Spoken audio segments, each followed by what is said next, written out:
Paramashivoham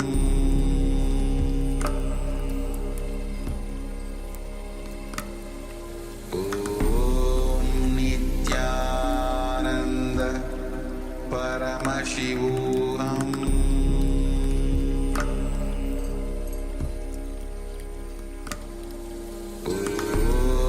Nityananda Paramashivoham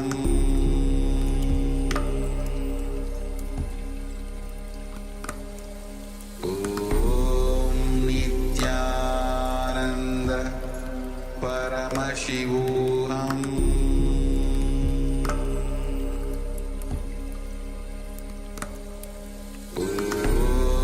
Nityananda Paramashivoham.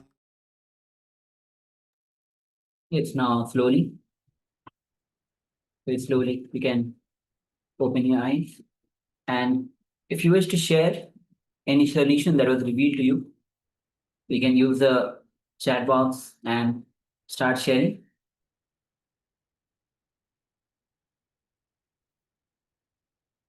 Understand? Third eye is the road to the cosmos itself. Anything that you want to manifest, simply manifest. So any issues, any problems that you are seeking through the power of third eye, you can simply get the solution. Meanwhile, let's prepare ourselves to enter into the next revelation by the Supreme Pontiff of Hinduism, which is on harnessing the power of sound. How through the power of sound you can experience the ultimate reality in your life. So let's come to the space of listening as Swamiji reveals on this. So let's begin.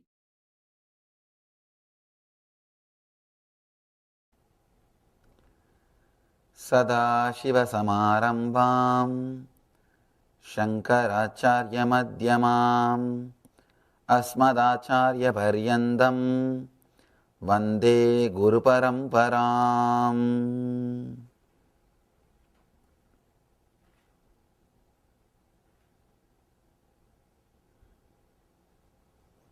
I welcome you all with my love and respects. Today's subject, the power of sound.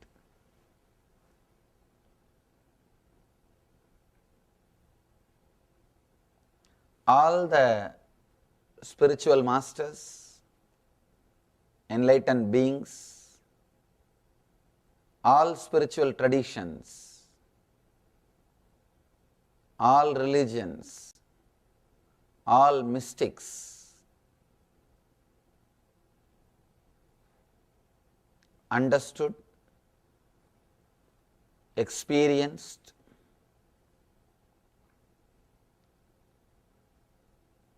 the power of sound.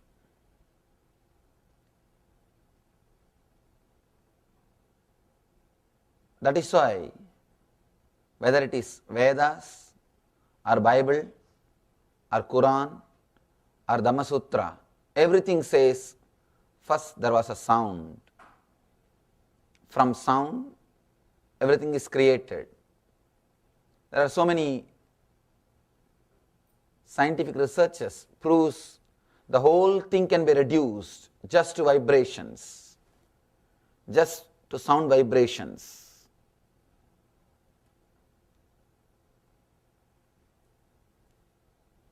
Vedic seers, Vedic masters declare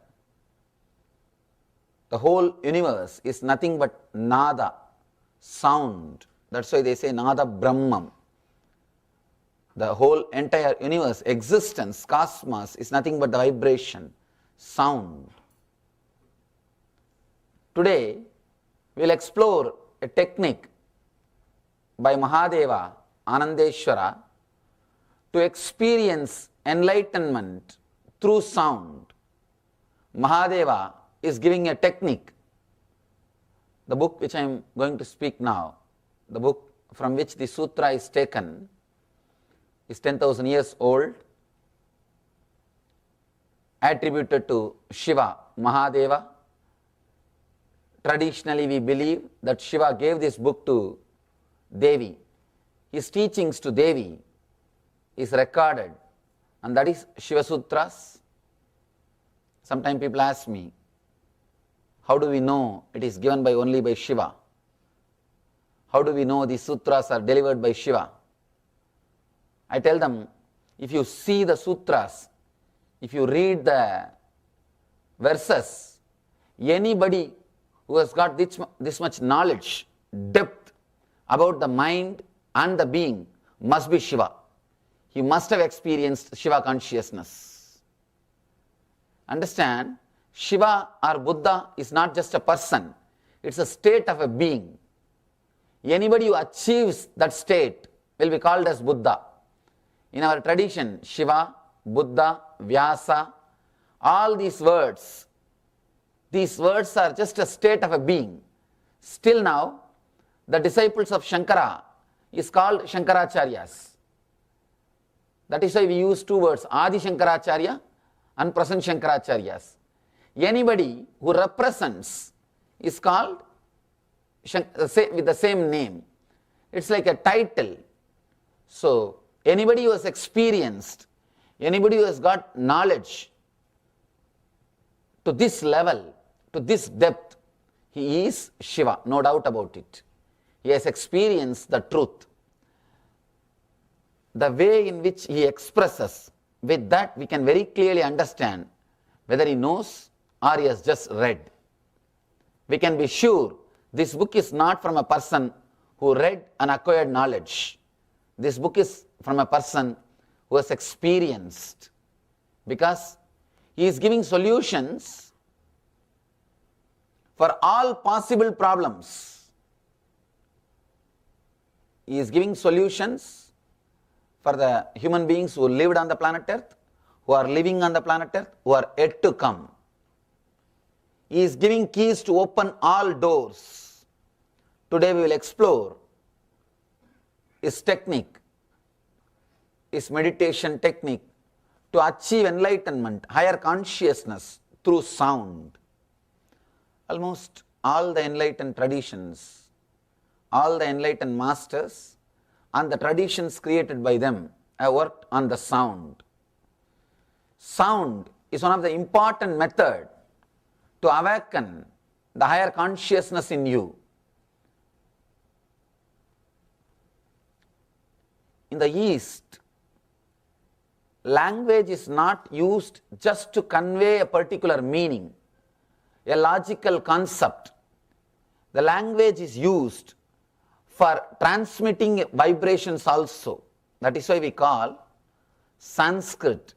The word Sanskrit means refined, purified, ideas which you think. It has got phonetic importance also. That is the reason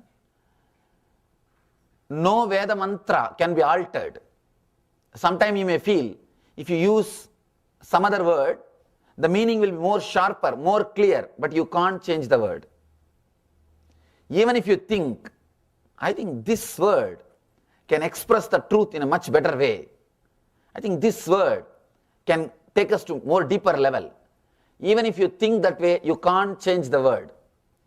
The Vedas, the Sanskrit verses are repeated same way. The other day I was reading a research report about so many different scriptures. The researcher says the less corrupted book on the planet Earth is Vedic scriptures. Less corrupted. Just because our devotion to that literature, with no printing media, with no other preservation system, except listening, except listening and repeating, there is no other preservation method for last 10,000 years, at least 10,000 years. The Vedic books, truths have been preserved without corruption. Even if some masters write commentary, they will say very clearly, this is mantra, this is my commentary. See, people who write commentaries, their charisma is so, they are so charismatic, so impressive. If they just alter few words, nobody will oppose. Nobody will oppose. But no master dare to do that. That's the greatness of our masters. They have done text torturing. They have interpreted in their own way. But nobody had the courage to touch the original sutras. Whether it is Shankara, or Ramanuja, Madhva, or Bhamati, any Vachaspati Mishra, or Atmananda, you can name thousands of masters. One more important thing, each one of them are expressing their own ideology. Commentaries are given just to convince people that what I am saying is supported by these great masters. Understand? Commentaries are nothing but justifying their thinking trend, justifying the truth which they want to express. Shankara, Ramanuja, Madhva, each one of them wanted to convince people about their thinking trend, about their own way of expressing the truth. Each one of them have expressed in their own way.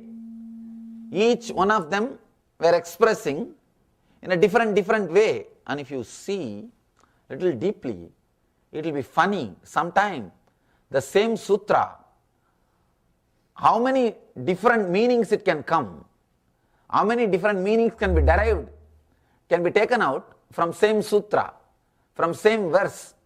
Sometimes not only it will be funny, it will be horrible. Really, I am telling you some of the insider secrets. These are all some of the insider secrets. You will be surprised. Some sutras being commented in a totally different way by Ramanuja or Madhva or Shankara. One more thing, these great masters have done a great service to the society. Same way they have created enough of problem also.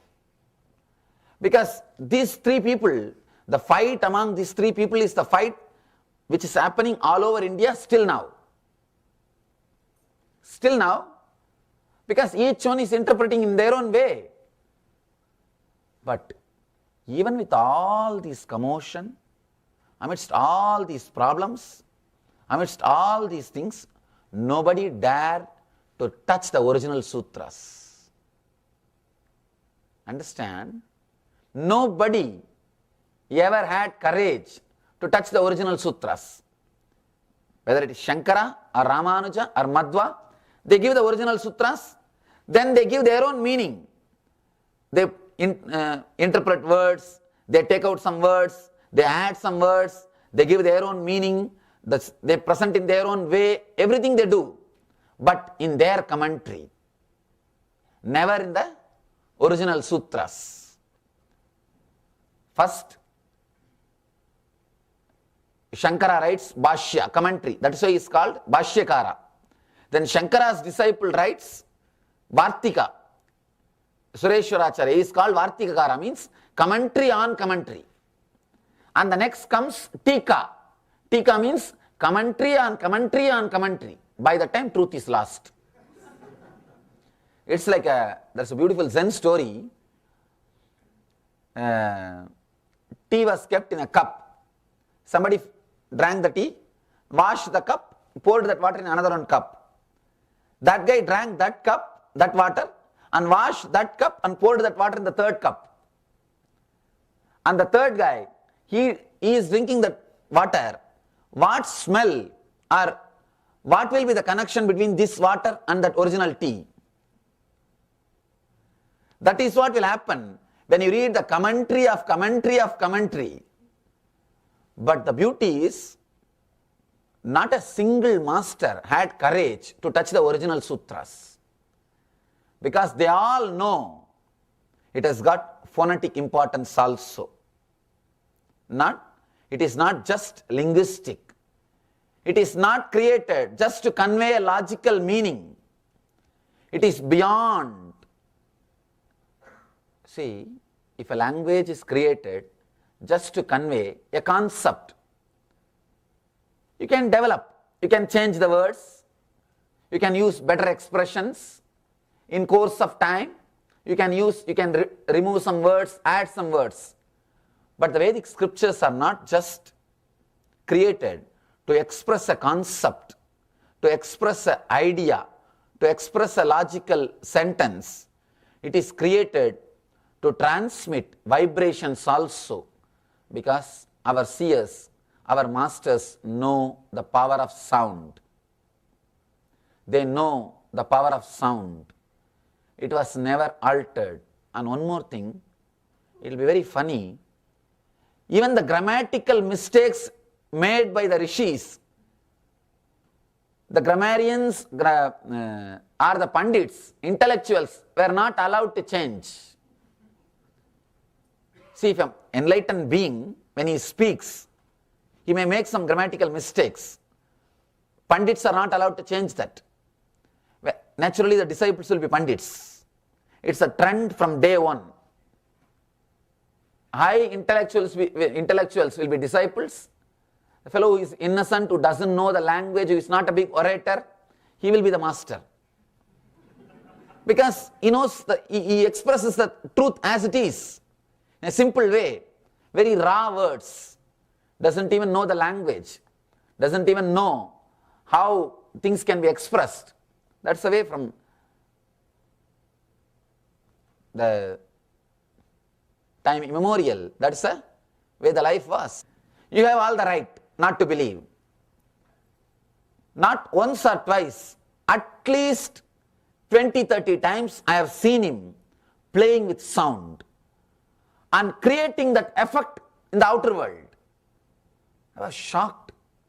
Just one sound, as if a stone is thrown, aimed at that bird and thrown. Just that bird dropped that fish and fell and died. As if a stone has hit that bird. I was shocked. It is too much. Same way, once I brought coconuts from temple. Usually in temples, they will break coconuts for worship. And these young boys, their only work is go and collect that and bring it. I used to run for that coconut. They will break in front of the temple. So I brought little coconut for him to eat. He is a poor eater. He eats maybe once in 3-4 days. Once in 3-4 days he will eat something. So I collected some coconut and brought. He wants to break that coconut and make it more smaller pieces so that he can eat. I tried to find some stones here and there. I was not able to get any stone. The stones were too big. He just took the coconut in the hand and made a sound as if it was hit by a hammer. Just a hammer sound. Understand? He took the coconut in the hand, through the tongue. He looked into the coconut, made a sound through the tongue, like a tuck. And the sound was so strong, the vibration was so strong, the coconut broke into pieces. Just pieces. Again, I'm sorry. It's too much, I know. It's too much. And too much to talk to a person who is born and brought up or who is living in the West to say all these words. You see, in the East I can tell all these words, people will simply connect. Because in every village there will be somebody. Every village will have one healer. Healer means for any small disease, people will go to that person, he will sprinkle some sacred water or chant some mantras, the kids will become all right. And I should tell you one more fact, one more important truth. My age is 30, 29 is completed, 30 running. In these 30 years, I went to hospital only once when I took birth. That's all. Only once. No allopathy medicine, no vaccination, no other injections, nothing. When I was taken, when I took birth, of course, mother went, I did not go. Once I came out of the hospital, over. See, it is not just me. I can say at least lakhs of people are there in India who live like this. If they fall sick, they go to some local healers, some pujaris, some temples, some priests. Still the tradition is there. We don't know how to justify or how to connect or how to logically present all those things. I don't know. I can only tell you the fact. Now it is up to you to analyze or connect or justify. You may give the reason, it is just because of faith or placebo effect.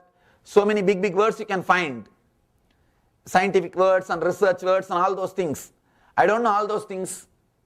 Still, there are millions of people in villages.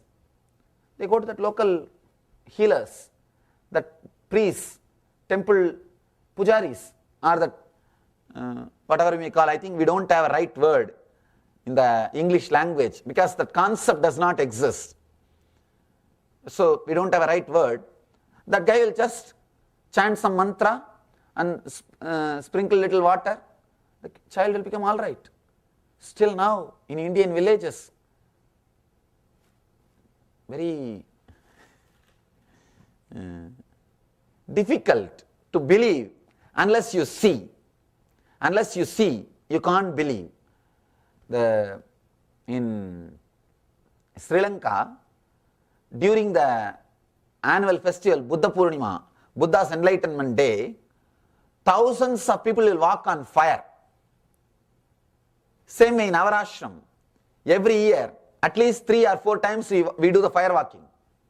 Hundreds of people do the fire walking. I'll be the first person to walk. We do fire walking. Sometimes people ask me, how is it possible? How you guys are able to do it? Just all we know is there is a music, there is a special kind of a music, the vibration which is created, and everybody knows that they can do, simply they do, that's all. No other logic. If you think, will I be able to do? Gone. Nothing can be done. I tell them, no, don't walk. No, you are not allowed. Whoever asks, Swamiji, can I do? No, you can't do. Forget about it. And whoever knows, I can, you can do. Please walk. Somehow you know it. That's all. It just clicks. That very sound, when that vibration is created, they are made to meditate for 10 days before they do that fire walking. In the 10 days, their body and mind is prepared with chanting, vibration, meditation. They create a peaceful thoughts. Let me be in peaceful. Let my body and mind be completely integrated. Let the whole world be in peace. Your thoughts have got powerful impact on the outer world.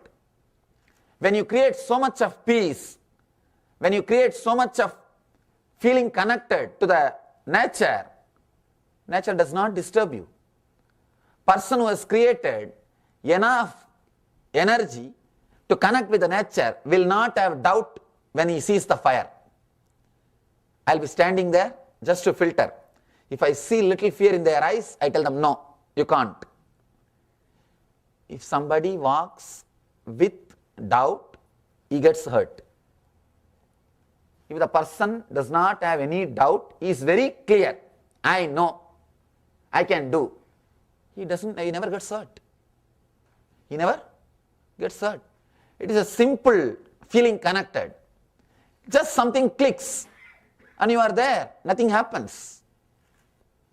How to logically describe? No way to logically describe. Something happens, that's all we can say. There is no logic. Everyday Kalpataru, a one-day experiential meditation program by Paramahamsa Nithyananda on the days he is in the Bidadi ashram. Experience good health, mental well-being, spiritual growth, economic prosperity and living enlightenment.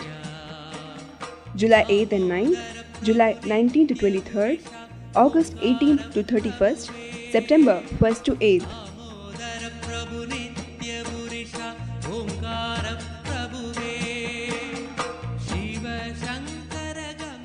Contact 97422 03311 or 080 2720 2084.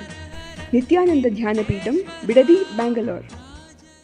There were scientists from Wisconsin University went to Sri Lanka to do research on this firewalking. How this is possible? It's not just 5 feet or 10 feet. Understand, 60 feet. 5 feet you can just jump. 2-3 steps you can just jump. It's not 5 feet or 10 feet. 60 feet. And at least 10 steps you have to put. Not 20 steps. Because you can't put 10 feet one step. Maximum you can jump 3 feet. Of course in the fear maybe 4 feet. Not more than that. So at least 20 steps you may have to put. And live charcoal, fire. Very strange thing. People are able to manage. And nobody gets burnt, or and even clothes, even the clothes which they wear. It's very surprising. Anyhow, but the scientists were not able to give any logical reason why it is happening. Because the scientists, they tried, they got hurt, they got burnt. They also tried, but they got burnt. You can't say they were not able to give some clear idea why the Buddhist monks were able to walk and why the ordinary person, normal people, are not able to do. They did all possible researches, the blood checkup or whatever they can do. Beyond body, there is something. Beyond the body, there is something which comes to play in that space. That's what we call power of sound, power of vibration. There's a particular music. And people, even who walk on the fire, they can walk only when the music is created, when that vibration is created. Means your body and mind can be elevated, can be transported to a different plane of consciousness, different plane of existence by sound. Understand? The same person can't walk without that sound, without that vibration, without that mantras, without that chanting. But that chanting, he is able to walk. He is able to successfully do the ritual. He is able to go through. So, power of sound, the power of vibration, sound or vibration can transport you, can lift your body and mind to a different level of consciousness, to a different plane of existence. There are a few more incidents I can say which happened with this Raghupati Yogi, the great yogi. If he creates a sound like a dog, just small 2-3 sound, small, just like a small tuck tuck, he will create a sound. And I have seen 20-30 dogs that all over the area will come towards him. Whenever people bring food for him, he will eat little bit and throw everything else to the street dogs and all the animals which is living there. He will just create one sound. Usually if you call, the dog won't come. He will be afraid to come. He will be afraid to come. And you can drive the dog out, but you can't call it. Driving is possible, you can throw stones or shout, it will run away. You can't call. But I have seen, he will create a small sound. All the dogs will run. And not only that, sometime I have seen, he will create a small sound. Snakes will come. Just sound. Few small sounds. It is not even like a sound, it's like a vibration. Just in the one corner, through the corner of the mouth, he will create that vibration. Sound. Snakes will come.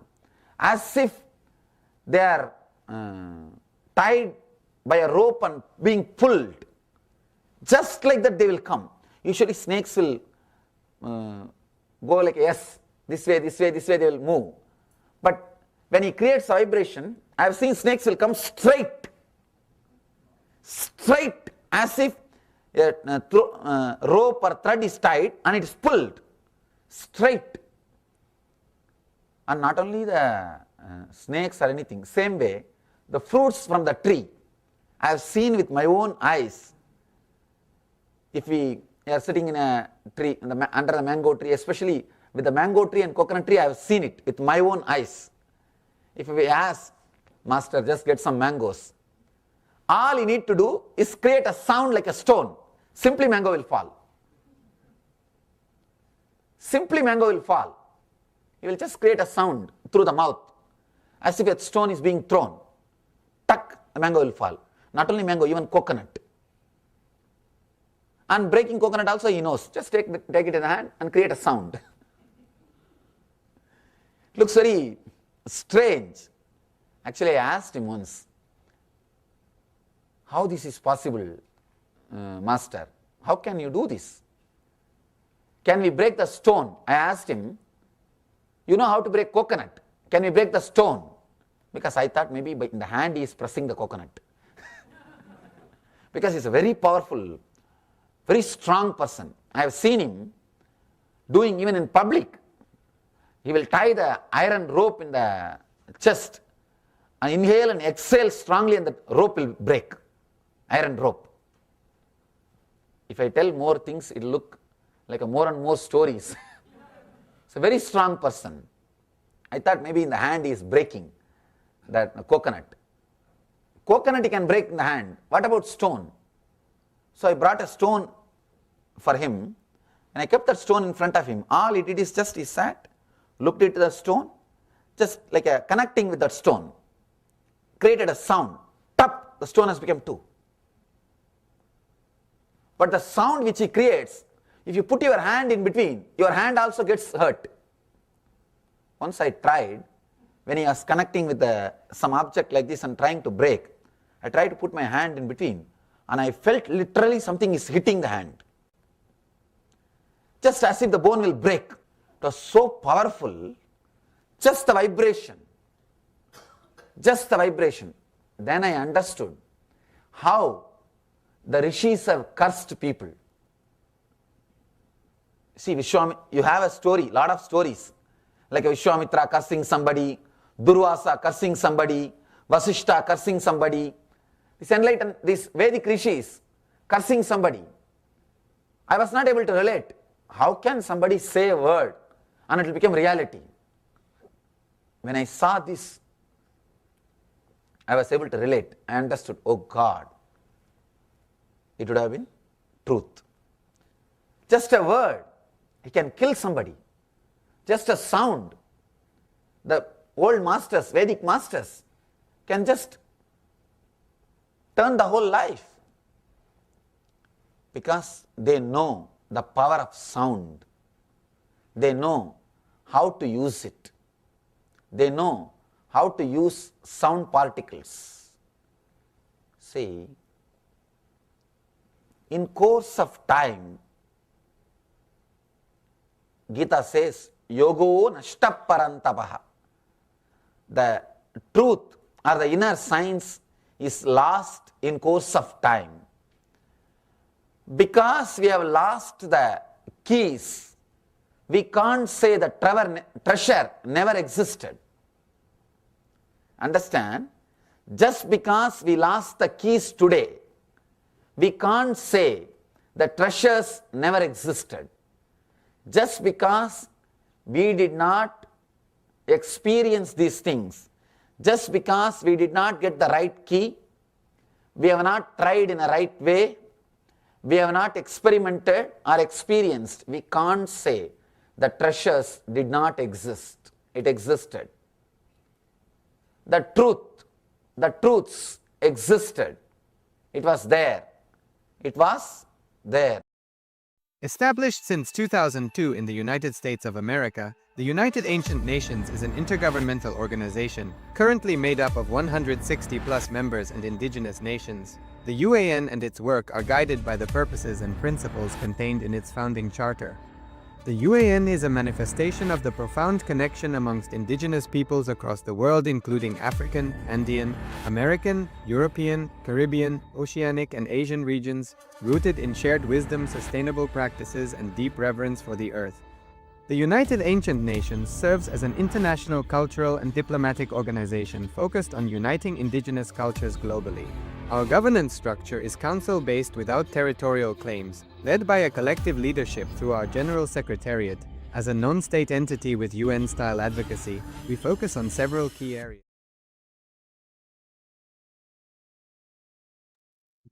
Yes. So now, as Swamiji was revealing on how to harness the power of sound, we'll be going through this technique for power of sound. There are words in Vijnana Bhaivatantra where Paramashiva reveals, O Bhairavi, by perfect intonations of pranayama, a, u, ma, or the syllable, sacred syllable, om, by contemplating on the void at the end of the sound as sound enters into the soundfulness, let you also enter into the energy and be liberated. Paramashiva is giving the technique for two things: how to connect yourself, elevate yourself to the level where you can use the power of sound, means integrating yourself, and how to use the power of sound and achieve the enlightenment, means evolving you beyond yourself. Let us understand the technique. The technique is going to directly help you integrate our inner chattering and verbalization and create more inner space. When you create a particular sound, your mind will become occupied with that sound only, especially when you do it loudly. So if you are using the words internally, your whole being will not be integrated. So create the sound loudly. Let others also listen. Here Paramashiva says, start loudly, only then you will be listening. You won't listen if you are chanting internally. The first step, falling into meditation. Start with a loud voice, and then slowly you'll find the whole inner being is filled with that voice. Your whole energy is concentrated with that sound. So let's enter into the step where you're falling into the meditation. Start with a loud voice, and slowly you'll find the whole being is being filled with that voice. The whole energy is concentrated with that sound. So let's enter into this step.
Now let's move to the second step. Now slowly reduce the sound. Go to the depth from where the sound is arising, from where that sound is coming out. Go to that source. Go to that being. See your inner space filled with that soundfulness.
Yes. Now slowly, you can relax.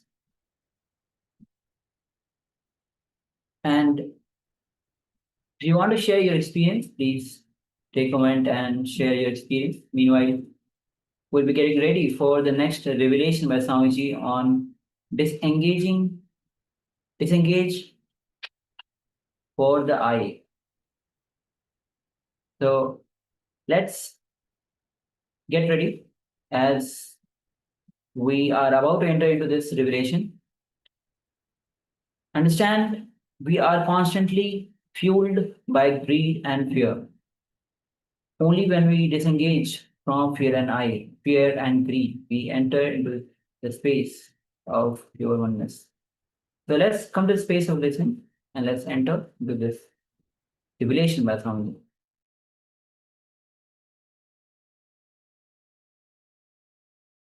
The other day I was taken to a industry by one of our devotee. He showed me how they fix some components, and he showed me those movements, how they fix. Each person is taught how they should fix, and a same way of movement means they are trying to create or increase the productivity by reducing the hand and body movement. I was shocked. I said, oh God, you are working in a wrong line. Actually, the truth is, the more you are free to move your body, the more you are messing up, the more you will be creative and productive. Fussy logic is the logic for production. When you are organized, when you have a clear diagram and move your hand only 3 times and move the hand this many inches right, this many inches left, when you have a system, you may be running a good industry, but you will not be having a living people. See, with a robot or with machines, you can design all the movements. You can reduce so that the wear and tear will be less, so that the movement can be less. When the movement is less, naturally wear and tear will be less. The logic to work with the machineries are totally different from the logic to work with the human body. Human body is such, the more you put to use, the more it starts expanding the energy. Be very clear. When you start believing, the more I use the body, it will become tired, you start expressing the same tiredness. But the truth is not such. The truth is, the more you use your body, you handle your body, the more it starts expressing the energy. I have seen in Indian villages, people living 100 years easily, very casually. 100 years, they don't wear specs, they don't have the spare tooths, they don't have their tooth set. There are so many things they don't have. I have seen in Indian villages how people live with minimum things for years. Very casually they live. And I have seen in Tibetan villages, people living 140, 150 years easily. Just because they know the truth, the more you use the body properly, more it expresses the energy. The more it is used, the more it expresses the energy. But unfortunately, in the so-called developed countries, man is put along with the machineries. You are just an utility for people. So you are just replaced. You are, even the idea, man is called one more machine. If I employ one man, how many machines I can reduce? If I put one machine, how many men I can remove from the job? That is the way you are calculated. That is the place given to you. So all the hand movements, body movements, everything is taught. You are made to believe you are also like a machine. If you use yourself too much, you will have wear and tear. You will also have the same problems. By and by, you started believing this and you start behaving just like a machineries. You forget you have a life. You forget there is a different source of energy for you. But as long as you are driven just by fear or greed, you will behave like a machines only. The more you use, the more wear and tear.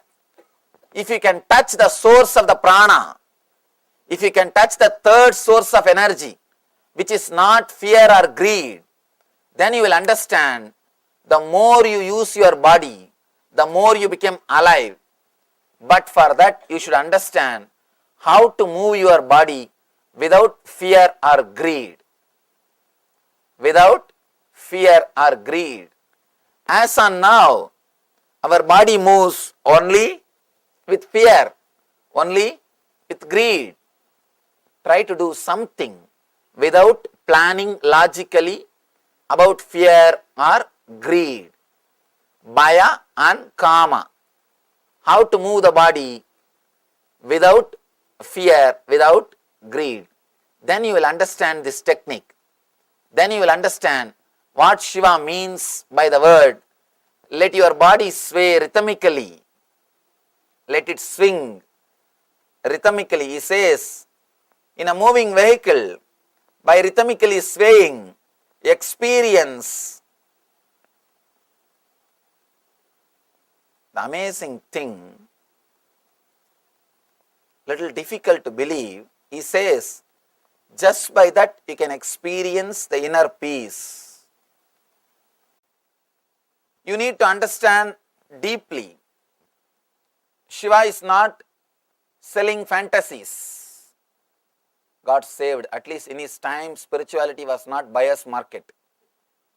In his time, it was not buyer's market. So he doesn't have to sell. There is no need for him to promote anything. It was seller's market, and moreover, easily not available. It was not available easily. In those days, it was not buyer's market. It was seller's market. Gurus decide, choose the disciples, not the disciples choose the guru. All calamities in the planet Earth happened when disciples have started choosing the guru. Already he is in the darkness. How can he choose right guru? He can't. So naturally he will choose a person, he will choose which attracts his ideas. The bigger organization attracts more people.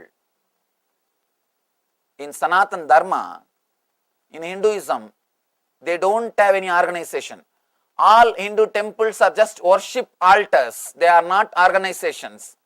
Please understand, all Hindu temples in India are only worship altars.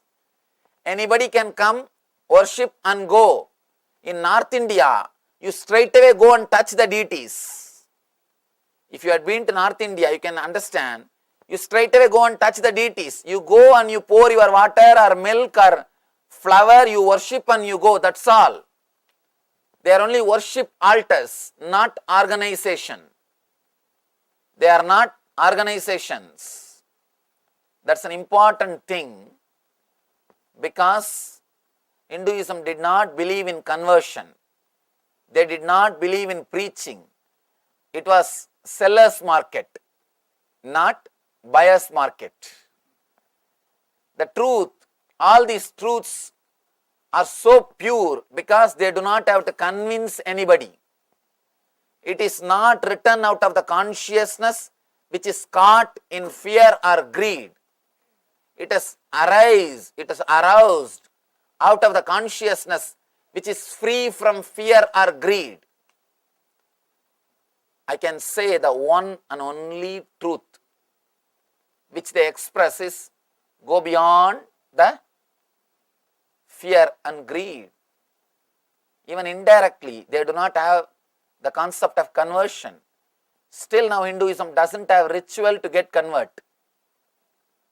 Many of my disciples, Western disciples, they come and ask me, Swamiji, should I convert to Hinduism? I say, no, we don't believe in conversion. We don't believe in conversion. What is the need for conversion? All this is the inner science. You see, just because you start working on some science, do you need to convert your religion? No. It's the inner science. It's a technology. If you feel like working with this technology, work with it. That's all. There is no need for conversion because we don't believe in political numbers. We don't believe in political numbers. We don't believe in conversion. It is pure inner science. Whoever wants to work with it, they can work with it. That's all. We don't even have a ritual to convert. Even if you want to get converted, there is no ritual. There is no standard ritual to convert somebody. No. Throughout Hinduism, you don't have. Even when kids are taken birth, they are only given a mantra. They are not given any beliefs. Officially, the mantra which they are taught, it is called Gayatri.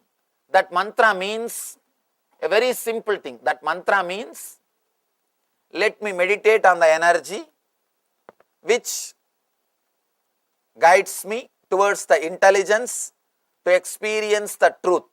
Let that energy help me to meditate on it. That's all.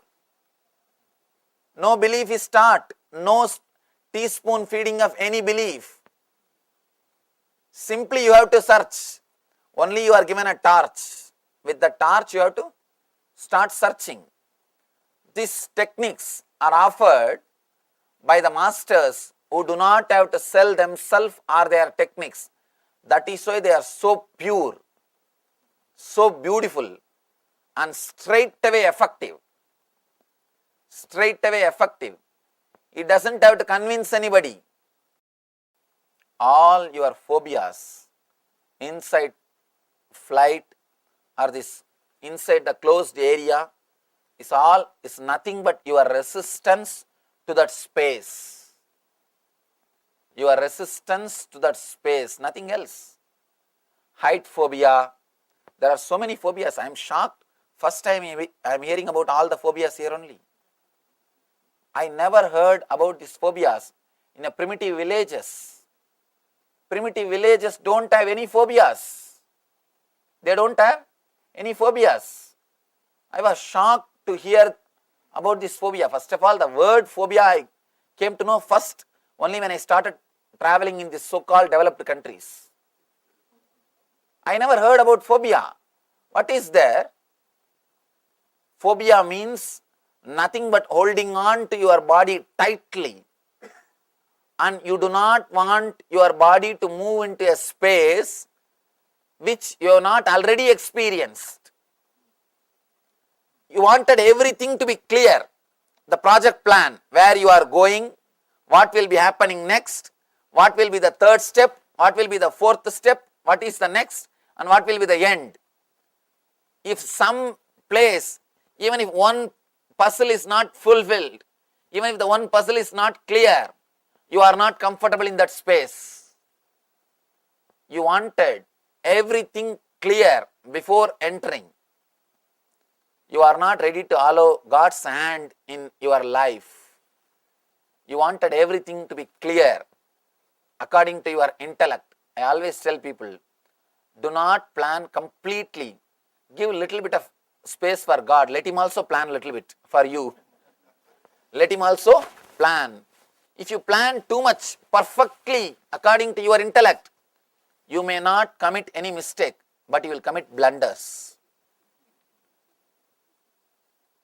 The whole, the intelligence of the cosmos is surely little more than our intelligence.